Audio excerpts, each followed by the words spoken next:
यहाँ पर अगर आपको याद हो तो शुरुआत में, इस अध्याय की शुरुआत में उद्धव ने, ये अध्याय का नाम है भगवान की विभूतियाँ। तो शुरुआत में उद्धव पूछ रहे हैं कि आप कहाँ कहाँ हैं, कृष्ण को, भगवान को पूछ रहे हैं। तो यहाँ से भगवान उत्तर देना चालू कर रहे हैं कि उन्नति चाहने वालों का मैं परम गंतव्य हूँ, नियंत्रण रखने वालों में मैं काल हूँ। काल का कितना बड़ा नियंत्रण है। कई बार व्यक्ति चाहता है कि वो कुछ वस्तु ठीक से करना चाहे या अच्छे से उसको संपन्न करना चाहे, सारी व्यवस्था करता है, कोशिश करता है। अभी आते आते हम तो समय बड़ा बलवान, कई प्रकार से, आप खाली आज का ही नहीं, बहुत अपनी, कुछ नहीं तो शरीर के बारे में अगर हम विचार करें, हर कोई व्यक्ति बचपन से युवा में होता है, युवा से थोड़े दिन रहता है, फिर बुढ़ापा आता है। देखा जाए तो बचपन में बच्चे कैसे भागते रहते हैं, उठते हैं, भागते हैं, बैठते हैं, खेलते हैं, उनके शरीर में कहीं ब्रेक नहीं लगती, कहीं अटकता नहीं। मगर धीरे धीरे समय गुजरता है तो अपने आप कहीं ना कहीं कुछ कुछ दुखने लगता है, अटकने लगता है, और उसको हमें स्वीकार करना पड़ता है। श्रील प्रभुपाद कई प्रवचन में बोलते थे कि प्रकृति आदमी को चुपके से बूढ़ा बना देती, हिंदी प्रवचन में। उसको समझ में नहीं आता, वो नहीं चाहता, नहीं, वो चाहता नहीं, मगर उसको बना दिया जाता है और ऐसा उसके ऊपर नियंत्रण रहता है। तो नियंत्रण रखने वालों में भगवान काल है। तो एक बार एक चूहा था, वो एक साधु के पास आया, बोला कि एक आशीर्वाद चाहिए, ये बिल्ली मुझे बहुत डर देती है। तो साधु ने बोला क्या चाहिए? बोला मुझे बिल्ली बना दीजिए। तो बिल्ली बना दिया। तो हंसते हंसते बाहर गया। फिर थोड़े दिन के बाद आया, क्या बोला? कुत्ता मुझे बहुत भगाता है। तो साधु ने बोला ठीक है, कुत्ता भव। कुत्ता बन गया, भौंकने लगा। थोड़े दिन खुश था। हर गली में कुत्ता अपना राजा होता है, अपनी गली का। आगे वो जो लोमड़ी फॉक्स होती है, उससे डर के भागने लगा। तो साधु के पास आया, मुझे फॉक्स बहुत, लोमड़ी बहुत सता रही। साधु ने बोला ठीक है, लोमड़ी बन जाओ। लोमड़ी भाव। फिर लोमड़ी बनने के बाद आगे आया तो शेर। बोला साधु महाराज, शेर से बड़ा डर लगता है, जब चिंगाड़ता है तो मैं पूंछ को दो पैर के बीच में घुसा के कहाँ तो भाग जाती हूँ। तो बोला ठीक है, तुमको क्या बनना है? शेर। शेर बनने के बाद शेर भाव। तो शेर को शेर क्या कर रहा था? साधु को देख रहा था। साधु बोलता है भूख लगी है। हाँ, तुम मुझे खाओगे? पुनर्मुष्यक भव, फिर से चूहा बन जाओ। तो इस संसार में व्यक्ति अक्सर भगवान के पास या भक्तों के पास आते हैं यही चाहते हुए कि कुछ भौतिक प्रगति हो जाए। कई बार हम लोग ट्रेन में प्रवास करते हैं तो ऐसी रूपरेखा देखकर कुछ लोग हाथ बताते, महाराज थोड़ा देखते क्या, हाथ देखते क्या आप? या ऐसे अचानक से, महाराज वो ना पेट में गैस बहुत बनती है। क्या कर? मतलब बाद में मुझे समझ में आने लगा। पहले पहले तो समझ में नहीं आता था कि ये अचानक ये क्या था। कोई पीठ दर्द बोल रहा है, कोई ये बोल रहा है। बोला आप डॉक्टर, मैं तो डॉक्टर तो नहीं हूँ। तो वो चाह रहे हैं कि कुछ ऐसा। एक हमारे प्रभु जी शुरुआत के दिनों में हमारा फार्म है गोवर्धन इको विलेज में जाने के लिए, अभी तो सुविधा काफ़ी अच्छी हो गई, बस जाती है, बहुत फेमस हो गया। अभी मैं अगली बार थोड़े समय पहले ही मिनी वृंदावन बोलते हैं उसको। पहले इतना फेमस नहीं था। हम लोग, मुझे याद है मैं भी जाता था पहले यहाँ से विरार, कभी फिर ट्रक रोक के ऐसा। अभी तो मैं पालघर गया, यहाँ से आप सीधा जाओ पालघर, पालघर से जाने के बाद वहाँ से आपको बस मिलेगी। बस में वो बस कंडक्टर जो वहाँ पे होता है बस स्टैंड पे, वो एडवर्टाइज करता है मिनी वृंदावन, वाड़ा, गालतरे, ऐसा करके बस जा रही है। इतना फेमस हो गया, पूरा भरा रहता। तो वो ट्रक से जब जिस समय पे जाते थे तो एक प्रभु जी बैठ गए, तो ड्राइवर थोड़ी देर के बाद बोलता है, महाराज कुछ खैनी वगैरह है क्या आपके पास?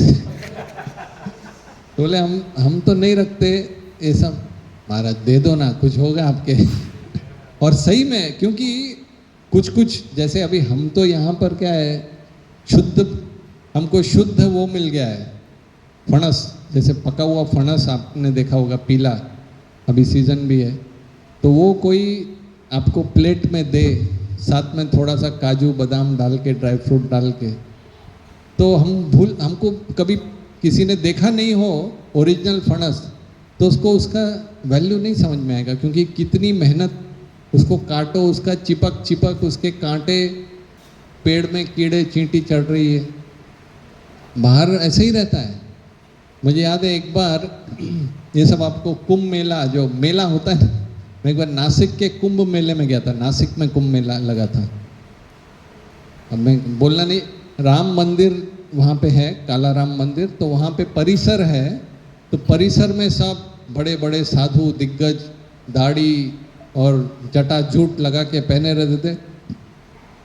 मैं तो वहाँ पे अपना हरे कृष्णा एक छोटा सा पुस्तक वगैरह बांटता था, भगवत दर्शन मैगजीन 5-5 रुपए का रखा था हमने।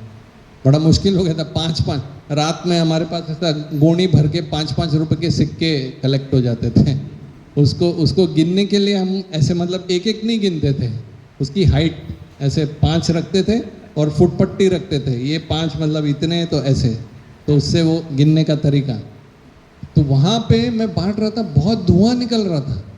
मैंने कहा क्या धुआं? तो वहाँ पे वो चिलम चल रही है, ढका ढक, ऐसा लग रहा है जैसे कोई यज्ञ कर रहा है, इतना धुआं।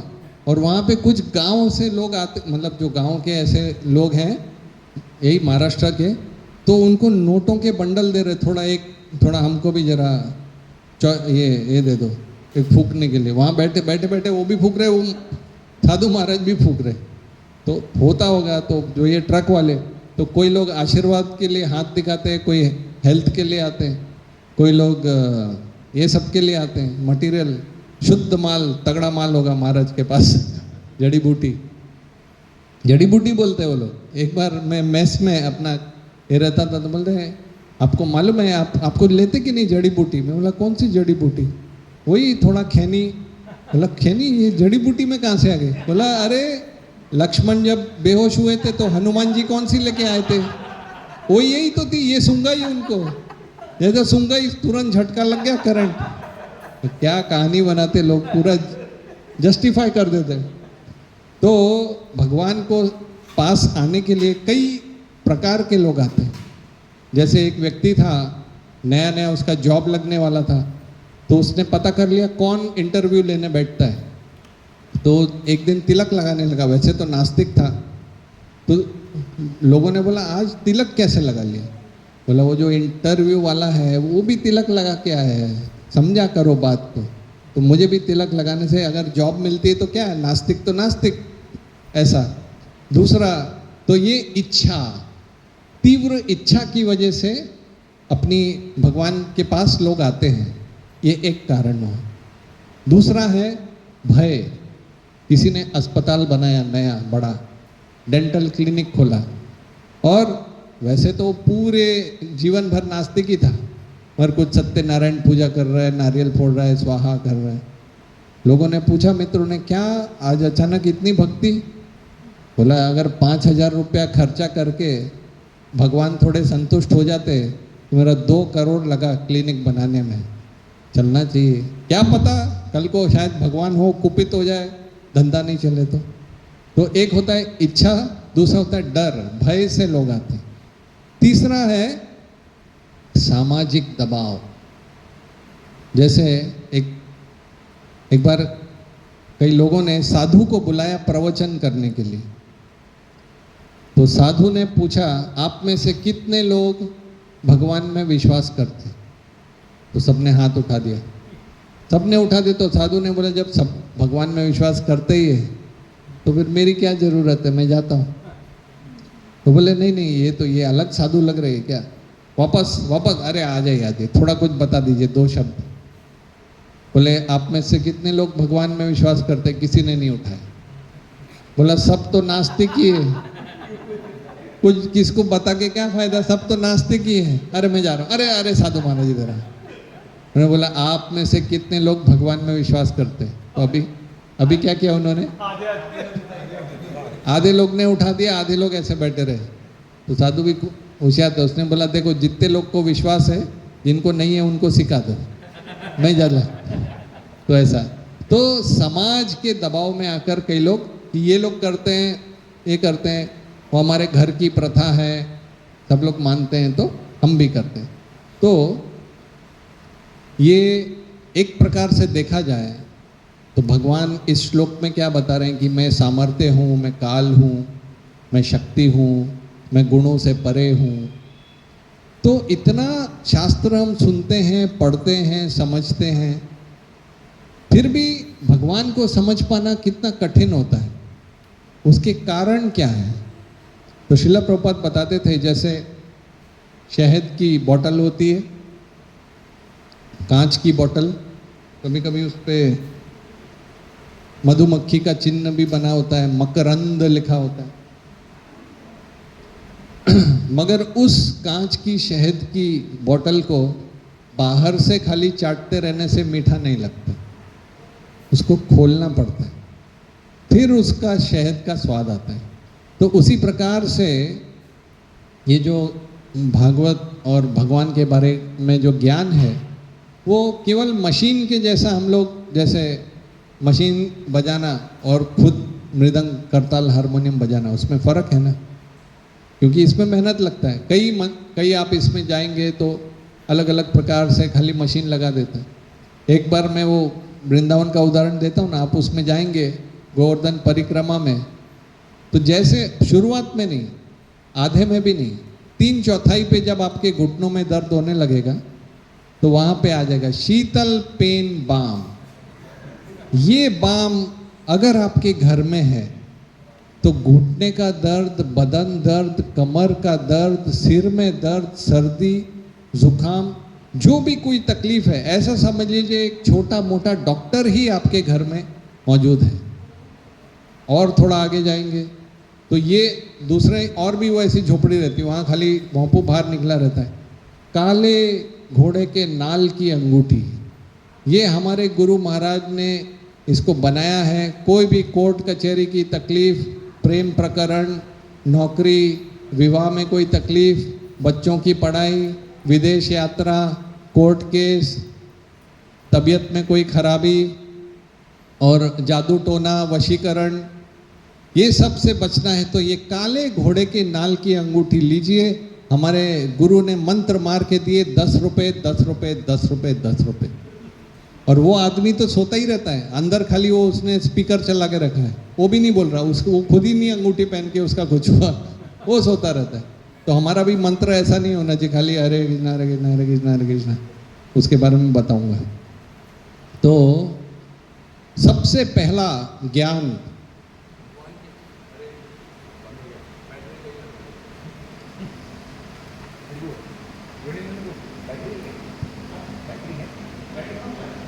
सबसे पहला भगवान का ज्ञान कृष्ण ने किसको दिया था हमारे संप्रदाय में? हाँ, कई रास्ते हैं भगवान की। एक तो ब्रह्मा जी को भी दिया था, फिर ब्रह्मा जी ने नारद जी को दिया, नारद जी ने व्यास देव को दिया, व्यास देव ने सुखदेव गोस्वामी को दिया, सुखदेव गोस्वामी ने किसको दिया? परीक्षित महाराज को। तो आचार्यगण ऐसा लिखते हैं कि जब ब्रह्मा जी ने व्यासदेव को ज्ञान दिया तो वो केवल कृष्ण ही थे जिन्होंने ब्रह्मा जी के माध्यम से नारद को ज्ञान दिया। जब नारद जी ने व्यासदेव को ज्ञान दिया तो वो कृष्ण ही थे जिन्होंने नारद जी के माध्यम से उनके शिष्य व्यासदेव को ज्ञान दिया। जब व्यासदेव ने सुखदेव गोस्वामी को दिया तो वो कृष्ण ही थे जिन्होंने सुखदेव गोस्वामी के माध्यम से परीक्षित महाराज को दिया। ऐसा करते करते गुरु शिष्य परंपरा में श्रीला प्रभुपाद आए। श्रीला प्रभुपाद कई बार कृष्ण पुस्तक उन्होंने लिखी है, श्रीमद् भागवतम के दशम स्कंध का संक्षिप्त विवरण। तो अपने शिष्यों को बोलते थे पढ़ो, और जब शिष्य पढ़ते थे तो वो कभी ऐसा भावनाओं से प्रभावित होते थे, कभी खुश होते थे, कभी ताली बजाते थे, कभी स्माइल देते थे। तो उनके एक शिष्य ने उनको पूछा, ये किताब आप ही ने लिखी है तो भी आपको इतना मज़ा आता है, मतलब आप सही में आपको ये भावनाएं आती? बोला ये मैंने नहीं लिखी, ये कृष्ण ने लिखी। तो शिष्य ने उनको पूछा कि उधर आपका ऑथर का नाम तो ऐसी भक्ति वेदांत स्वामी लिखा है, आपने कृष्ण नहीं लिखा है। तो श्रीला प्रभुपाद ने बोला वो तो एक माध्यम का नाम है, जैसे पेंटर का ब्रश होता है पेंट, इसलिए मैंने लिखा है। तो अभी मेरा प्रश्न आपसे है, मैंने बताया कि ब्रह्मा जी ने, कृष्ण ने ब्रह्मा जी के माध्यम से ज्ञान दिया, तो अभी मैं जो बोल रहा हूँ तो आपको लग रहा है कृष्ण बोल रहे हैं? नहीं, मैं आपको बताता हूँ। श्रीला प्रभुपाद बोलते थे, जब वो यहाँ पे गए थे अमेरिका में, उनका जहाज पहुँचने से पहले उन्होंने एक कविता लिखी थी। क्या लिखा? भक्ति नाही वेद नाही नाम खूब दारो, नाचाओ नाचाओ काष्टेर पुतली यथा नाचाओ से मते। बोले थे कि मुझे आप एक, मेरा नाम है भक्ति वेदांत, न तो मेरे पास भक्ति है न तो मेरे पास वेदांत है। आप जैसा मुझे कठपुतली की तरह जैसे नचाओगे, नचाओ से मते, मैं वैसा नाचने के लिए तैयार हूँ। और रजस तमो भावा गुणे राच्छन्न, कि मैं जहाँ जा रहा हूँ पाश्चात्य देश में, वहाँ सब रजोगुण और तमोगुण से भरे हुए हैं। तो मुझे ऐसा, और ऐसा भी नहीं प्रभुपाद की इंग्लिश में बड़े, आधा तो उन लोगों को पहले समझ में नहीं आता था प्रभुपाद क्या बोल रहे हैं। तो सनातन गोस्वामी बोलते थे, वो कोई नोट्स लिख रहा, सॉन्टॉन गोस्वामी, ऐसा अलग अलग वो ऐसा कुछ कुछ बोलते थे। एक बार श्रीला प्रभुपाद प्रवचन में बैठे तो उन्होंने बोला कृष्ण ऐसे हैं। तो थोड़ी देर के बाद उन्होंने देखा कोई ऐसे ही देख रहा है, बोला आप कृष्ण को जानते हैं? कृष्ण बांसुरी बजाते हैं कृष्ण, सब ऐसे ही देख रहे हैं। तो श्रीला प्रभुपाद ने सोचा मैं कहाँ आया हूँ, किनको बता रहा हूँ कृष्ण और राम क्या है। तो ऐसा, तो जो अगर वक्ता जो है, दो होते हैं, वक्ता और श्रोता, तीन, एक उसमें श्लोक आता है, सुखदेव गोस्वामी एक श्लोक बोलते हैं दशम स्कंद में, वासुदेव कथा प्रश्न पुरुषाम स्त्रीन पुनाति ही। वासुदेव कथा जो है वो तीन प्रकार के लोगों को शुद्ध करता है। पुरुषाम तीन त्रीन पुनाति ही, वक्तारम जो बोल रहा है, सबसे पहले बोलने वाले का शुद्धिकरण होता है। प्रच्छकम जो प्रश्न पूछता है, श्रोत्रिंश्च जो कर्णों से सुनता है, तत्पाद सलीलम यथा, जैसे गंगा जी है, तत्पाद सलीलम मतलब गंगा देवी है, वो ऊपर के लोगों को, मध्य लोगों को और नीचे के लोगों को शुद्ध करती हुई जाती, ऐसे वासुदेव कथा है। तो पारदर्शक माध्यम होना चाहिए। जैसे चश्मा है, अभी मैं ओला उबर से आया तो एसी इतना ठंडा था, या बाहर की गर्मी ऐसी, जैसे बाहर से आया पूरा सफ़ेद, चश्मा सफ़ेद, कुछ दिख ही नहीं रहा है। तो ये पारदर्शक होना चाहिए, ट्रांसपेरेंट होना चाहिए। इसी तरह से जो वक्ता है उसके कुछ गुण होते हैं, उस जिस पावर के वो गुण होंगे उतनी ही कथा शुद्ध होगी। और श्रोता के भी कुछ गुण होते हैं। पहला तो वक्ता की शुद्धता होनी चाहिए, और दूसरा उसका उद्देश्य ये होना चाहिए कि वो कृष्ण को प्रसन्न करे, कृष्ण की सेवा करे। जैसे श्रीधर स्वामी जो श्रीमद् भागवतम पे टीका लिखे थे चैतन्य महाप्रभु के टाइम पे, तो चैतन्य महाप्रभु के समक्ष एक व्यक्ति आए, उन्होंने बोला कि मैंने श्रीमद् भागवतम पे टीका लिखी है, और इतनी विशेष टीका लिखी है कि श्रीधर स्वामी ने जो लिखा है उससे एकदम अलग, तो चैतन्य महाप्रभु ने उनको बोला कि स्वामी को जो नहीं मानता है, श्रीधर स्वामी को उन्होंने बोला स्वामी जिसको नहीं मानता है उसको मैं ऐसे समझता हूँ कि वो चरित्र विहीन स्त्री है। कहने का मतलब कि आपको आचार्यों पे पद चिन्हों पे चलना चाहिए, ऐसा वक्ता का है। और ऐसे ही श्रोता, कई लोग ऐसा सोचते हैं कि भागवत कथा करा लेंगे, उसमें बैठ जाएंगे तो कुछ अच्छा हो जाएगा, पुण्य मिल जाएगा। आज विशेष करके पुरुषोत्तम अधिक मास का पहला दिवस है। अक्सर लोग यही सोचते हैं कि कुछ अच्छा कर लें। तो श्रोता के बारे में बोला जाता है कि उसका उद्देश्य होना चाहिए कि हृदय का शुद्धिकरण, कि मैं ये श्रवण करता हूँ कि मेरा हृदय शुद्धिकरण हो और कृष्ण को मैं प्रसन्न कर सकूं। क्योंकि नित्य सिद्ध कृष्ण प्रेम साध्य कबू न हो, श्रवण आदि शुद्ध चित्ते करोए उदय। तो नित्य सिद्ध आपके हृदय में ही कृष्ण प्रेम है, उसको आप कोई विकृत रूप से जागृत नहीं कर सकते, मगर आप श्रवण करते रहोगे तो धीरे धीरे आप उसको बाहर निकाल सकते हो। तो जीव गोस्वामी बताते हैं कि भगवान को समझने के लिए क्या क्या क्यों नहीं समझ पाते, 4 कारण बताते हैं।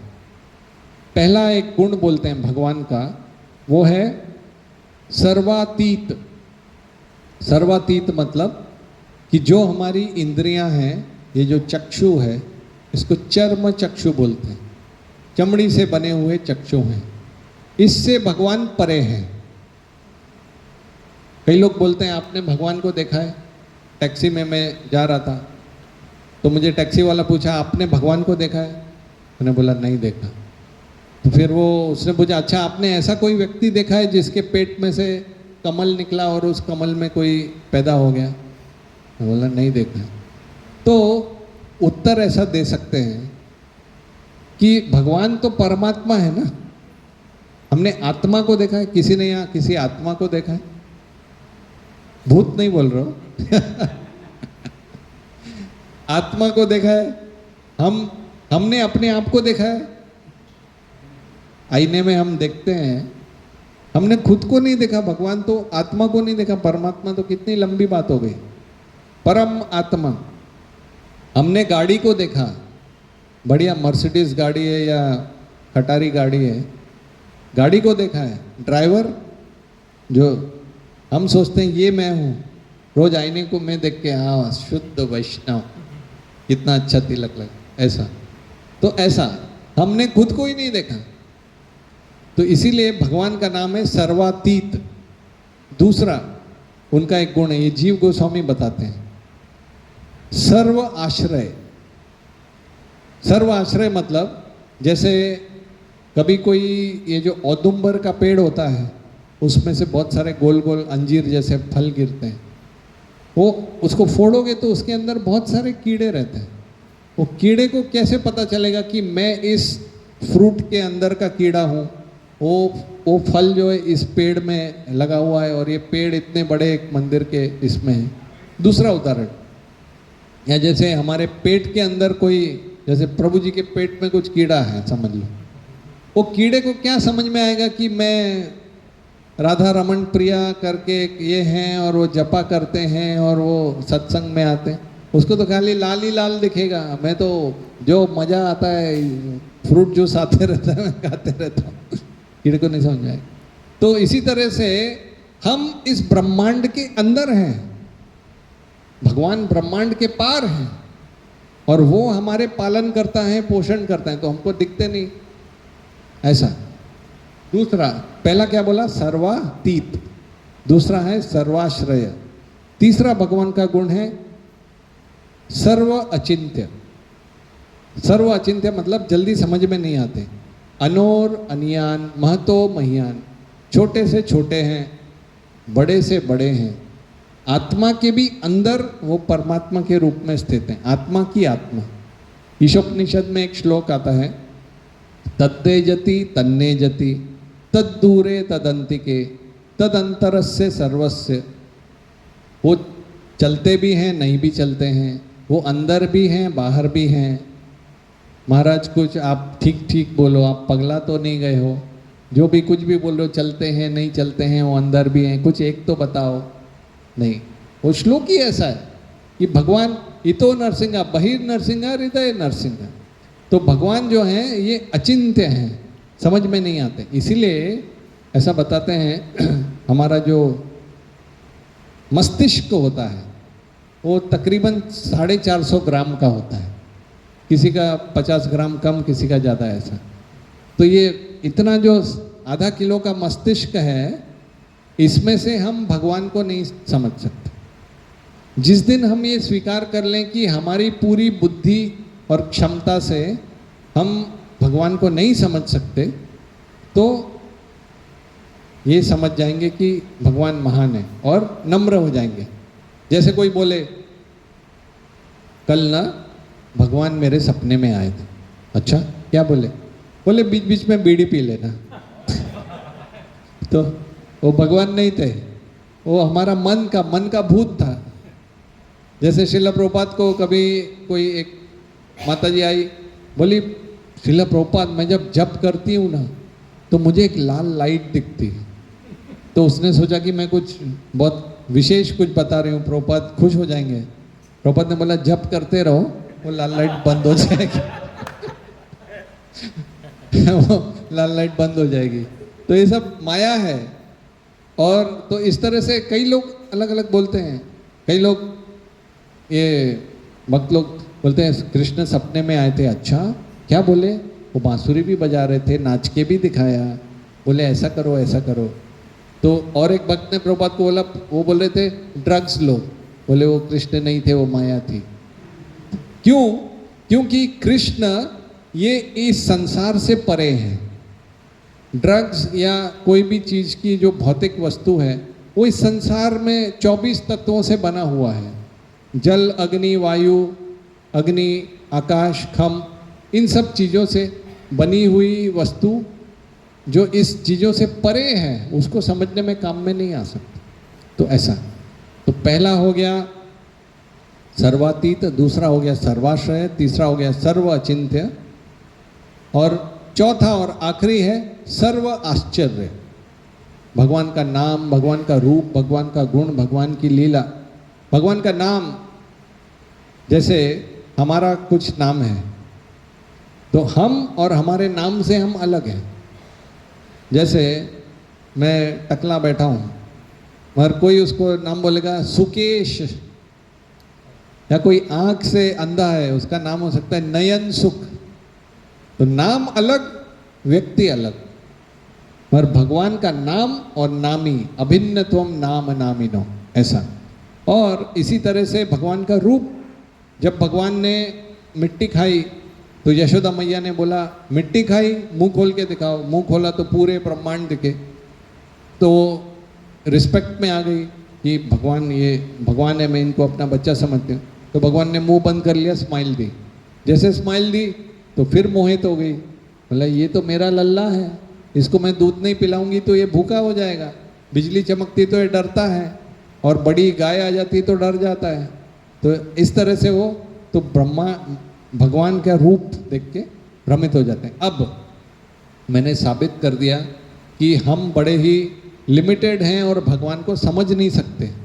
इतने 4 गुण बता दिए, इंद्रिय बता दी, और कुछ हमारी भौतिक इच्छा बता दी, भय बता दिया जिस वजह से हम नहीं आते, या एक भय हो गया और सामाजिक समस्या से। तो ये है श्रवणम, श्रवणम कीर्तनम विष्णु स्मरणम। 4 संप्रदाय हैं। श्री संप्रदाय, उसमें दिव्य प्रबंधम करके एक ग्रंथ है, तमिल में लिखा हुआ है मेजॉरिटी। तो उसमें 12 महाजन जैसे अलवार आ गए, तो उन्होंने नालाईरम बोल के बोलते हैं। नालाईरम का अर्थ है 4000 श्लोक। तो उसमें 4000 श्लोक वो पढ़ते हैं और रामायण पढ़ते हैं, श्री संप्रदाय। मध्व संप्रदाय में मध्वाचार्य जी ने महाभारत पे टीका लिखी है, तात्पर्य निर्णय। वो खुद ही वायु के अवतार थे, तो भीम का उसमें व्याख्यान होता है। रामानंदी संप्रदाय में रामचरितमानस पढ़ते हैं। कंठस्थ रहता है, कोई भी श्लोक बोल सकते हैं। वल्लभ संप्रदाय में श्रीमद् भागवतम वल्लभाचार्य की 84 बैठक है, कश्मीर से कन्याकुमारी, द्वारका से जगन्नाथपुरी, तो वहाँ पे भागवतम का। और गौड़िया जो हैं, जो श्रील प्रभुपाद के लाइन में आए हैं, श्रीमद् भागवतम पुराणम अमलम, ये सबसे शुद्ध जो पुराण है वो श्रीमद् भागवतम है। तो बस थोड़े संक्षिप्त में मैं अभी आज का पुरुषोत्तम अधिक मास के बारे में हल्का सा बता दूं। आज है 17 मई और ये एक महीने तकरीबन जून 15 तक चलेगा 2026। तो ऐसा बताते हैं कि सूर्य की परिक्रमा पृथ्वी भी करती है और चंद्रमा भी करता है। तो सूर्य का जो वर्ष होता है वो 365 दिन का होता है, ये सबको पता है। पर चंद्रमा का जो महीना है वो 29.5 दिन का होता है, 29.5। तो जो चंद्रमा से जो वर्ष बनता है वो तकरीबन 354 दिन का चंद्रमा का वर्ष होता है और सूर्य का वर्ष होता है 365। तो तकरीबन 11 दिन का फर्क आ जाता है हर वर्ष में, चंद्र वर्ष और सूर्य वर्ष। तो तकरीबन 32 महीने में 3 वर्ष के आसपास 33 दिन ब्लैंक बच जाते हैं, उसका कोई लेखा जोखा नहीं होता। तो ये हर 32 महीने में एक अधिक मास करके आ जाता है। मंथ, मास यानी महीना। अब जैसे हमारे 5 उंगलियां हैं, एक उंगली अधिक आ जाए तो किसी को पसंद आएगा, कोई चाहता है एक्स्ट्रा उंगली। तो इस तरह से कोई चीज़ एक्स्ट्रा हो जाती है तो हर चीज़ के प्रकृति में, वेदों के अनुसार हर चीज़ के एक अधिष्ठाता देवता या देवी हैं। सूर्य के सूर्य देव हैं, समुद्र के वरुण देव हैं, वायु के वायु देव हैं, हर महीने के अधिष्ठाता देवता हैं। तो ये जो देवी थी उनको सबने बोला एक्स्ट्रा है, तो इसको मल मास करके नाम दे दिया कि ये इस कोई काम का नहीं है। और कर्म कांडीय जो ब्राह्मण होते हैं वो बोलते हैं ना, तो इसमें हम क्या बोलते हैं, विवाह संस्कार, गृह प्रवेश, ब्राह्मण दीक्षा वगैरह कुछ नहीं करते हैं वो लोग। क्यों? क्योंकि कोई पुण्य नहीं मिलता है, क्योंकि सूर्य कोई राशि में ठहरता नहीं, इस प्रकार से अधिक है। मगर वैष्णव आचार्य क्या बोलते हैं, ये जो अधिक है मतलब अधिक कृपा देता है, और मल मतलब हमारे हृदय के मल को दूर कर देता है। तो सांसारिक पुण्य नहीं मिलेगा मगर भक्ति बहुत मिलेगी। तो ये महीना जो है भगवान के पास गया, बोला कि सब लोग मुझे ऐसा बोलते हैं अधिक मास है, मल मास है। भगवान ने बोला मेरा नाम है पुरुषोत्तम, तो आज से तुम्हारा नाम होगा पुरुषोत्तम मास। और इस महीने में जो भी कोई प्रेम से स्मरण करेगा, जप करेगा, ध्यान करेगा, सेवा करेगा, संग करेगा, सत्संग में आएगा, प्रसाद लेगा, सुबह उठेगा, नदियों में स्नान करेगा, तीर्थ यात्रा करेगा, जो भी थोड़ा बहुत करेगा तो उसका कार्तिक महीने से भी 1000 गुना ज़्यादा उसका पुण्य माना जाता है। तो जगन्नाथपुरी को भी एक नाम दिया जाता है पुरुषोत्तम धाम। तो जप के बारे में बस एक आखिरी 6 चीज़ बताता हूँ। हरि भक्ति विलास में सनातन गोस्वामी बोलते हैं जप के संबंधित 6 चीज़ें। मन संहरणम शौचम मौनम मंत्रार्थ चिंतनम अव्यग्रतम अनिर्वेदो जप संपत्ति हेतवः। अगर आपको जप की संपत्ति बढ़ानी है तो 6 नियमों का पालन करना चाहिए। मन संहरणम, मन को कंट्रोल कर, जप करते समय मन को नियंत्रण में लाने की कोशिश करना चाहिए। श्रवण करना चाहिए, मशीन के जैसा नहीं करना चाहिए, क्योंकि अच्छा जप और बुरे जप में ऐसा नहीं, थोड़ा सा फर्क है। दिन और रात में जितना फर्क होता है उतना फर्क है। अगर हमारा अच्छा जप नहीं हो रहा है तो रात के समान, उसका कोई बेनिफिट नहीं है, ज़्यादा फायदा नहीं। और अच्छा जप हो रहा है तो आपको अलग ही उसमें पता चलेगा। तो वह मन संहरणम, मन को नियम में लाओ। शौचम, शौचम मतलब शरीर को भी फ्रेश रखो और मन को भी शुद्ध रखो। उस समय पे काम, क्रोध, लोभ की भावना को नियंत्रित करो। तीसरा है मौनम, हो सके तो बातें अधिक ना करो, जप करते समय जप करो। तीसरा, चौथा है मंत्रार्थ चिंतनम, मतलब मंत्र के अर्थ को समझो कि हम हरे कृष्णा जप क्यों कर रहे हैं, किस वजह से हम जप कर रहे हैं, तो हृदय के शुद्धिकरण के लिए। पांचवा है अव्यग्रत्वम, अव्यग्रत्वम मतलब बड़ी जल्दी जल्दी में नहीं। जैसे हम किसी से बात करने जा रहे हैं और वो अच्छा ओह ऐसे बार बार इधर उधर देख रहा है, तो उसको क्या लगा, तू जा भाई, मेरे साथ बैठ के या तो प्रेम से बात कर या उधर ही चला जा, फिर इधर बैठ के उधर का बारे में सोचने का क्या मतलब।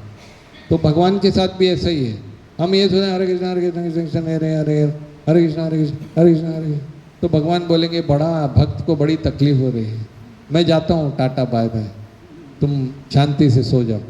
तो वो प्रेम नहीं है। हाँ, थोड़ा स्पीड रखना जरूरी है।